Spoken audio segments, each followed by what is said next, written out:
Hi, my name is José Fernández. In this video, I would like to show you how to add the ADDS tools in this server. Okay, so let's go.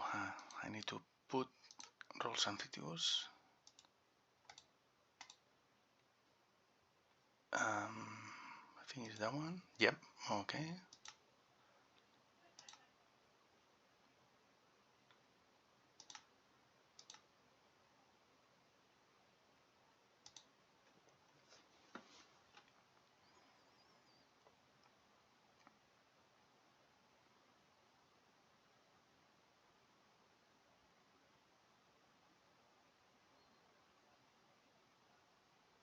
Okay, it's done now.